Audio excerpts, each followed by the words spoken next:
أعوذ بالله من الشيطان الرجيم بلى من أوفى بعهده واتقى فإن الله يحب المتقين. الحمد لله رب العالمين والصلاة والسلام على أشرف الأنبياء والمرسلين وعلى آله وصحبه ومن استنى بسنته إلى يوم الدين. اللهم اجعلنا منهم ومن الذين آمنوا وعملوا الصالحات وتواصوا بالحق وتواصوا بالصبر. آمين يا رب العالمين. Assalamu alaikum, Quran Weekly. In today's small reminder, I'd like to share with you the 76th ayah of Surah Ali Imran. And in this ayah, Allah Azza wa Jal talks very beautifully about a connection between one expectation He has from us and the concept of taqwa. So we all have heard about the consciousness of Allah or the fear of Allah or protecting ourselves from the displeasure of Allah and the term taqwa and how many times it's used in the Quran. And I wanted to share this particular ayah with you because the goal of Ramadan, as Allah Himself described it, is لَعَلَّكُمْ تَتَّقُونَ. So you can have taqwa. So you can develop a consciousness of Allah and a sense of protecting yourself from crossing the line that Allah wouldn't want you to cross. That's taqwa, and that's the goal of Ramadan.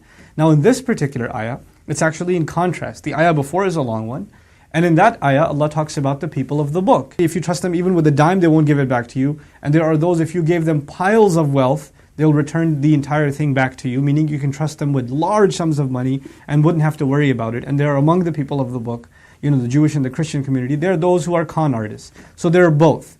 And the idea behind that is don't judge all of them. Don't be, either overly trusting of them and at the same time don't be overly skeptical of them. They're all individual cases. But after that, Allah makes this case. And this case is بَلَا مَنْ أَوْفَى بِعَهْدِهِ وَاتَّقَى فَإِنَّ اللَّهَ يُحِبُّ الْمُتَّقِينَ.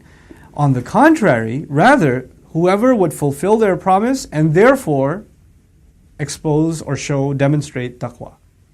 Taqwa in this ayah is actually the ability to fulfill one's promises.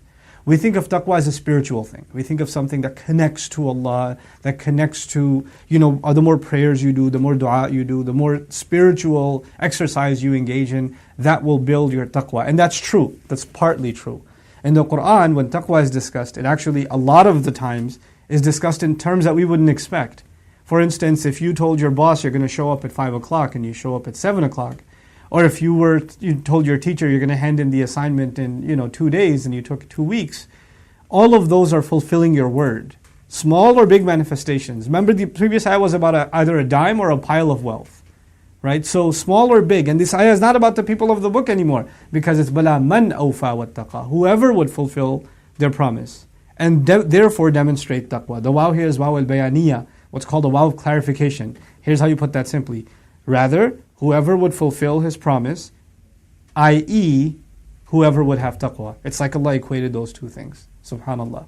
You can find people today that may think taqwa lies in appearance or may emphasize the outwardly, some of the ritual aspects of Islam at the expense of the moral and at the expense of their dealings with people. And in this ayah, it is as though Allah is saying that the outwardly should actually manifest with the inwardly and also with the dealings with people. That our dealings with people have to be right. So this is the month that you and I have to fix our relationships with people and fulfill the obligations we've made. Now there are two kinds of obligations, very briefly. Obligations that are on paper or contractual, where you actually owe someone something, or verbal, right? That's one kind, where you physically made an agreement. But then there are relationships, and each relationship is a kind of agreement too. In other words, my relationship with my parents is a type of agreement. My relationship with my spouse or my kids, or even my neighbor, these are all a kind of unwritten, unspoken, kinds of agreements in which you owe something to them and they owe something to you. In light of this ayah, part of my taqwa is to do my proper diligence towards my children, towards my spouse, towards my parents, towards my friends, towards other people. And so I pray that we're able to really get the benefit of taqwa in this month, and by doing so, and part of doing so is that we're able to fix our relationships with people by fulfilling what we owe them, by not shortchanging what we owe them, whether it's in terms of time, or it's in terms of money, or it's in terms of any favor they may have asked of us and we promised them to fulfill, or anything else, that any expectation they have of us that is rightfully expected from us and we haven't been doing so far. So I pray that we're able to become better in those fronts, and as a result of that, we're able to get more and more of a taqwa of Allah, because at the end of this Allah says, فَإِنَّ اللَّهَ يُحِبُّ الْمُتَّقِينَ. No doubt about it, then in fact Allah loves the people who show taqwa. In other words, Allah loves this effort that you and I are going to make. Barakallahu li wa lakum. Wassalamu alaikum wa rahmatullahi wa barakatuh. This is the first great advice Allah says. Allah has certain rights over us. He's entrusted us with La ilaha illallah, and it comes with certain obligations.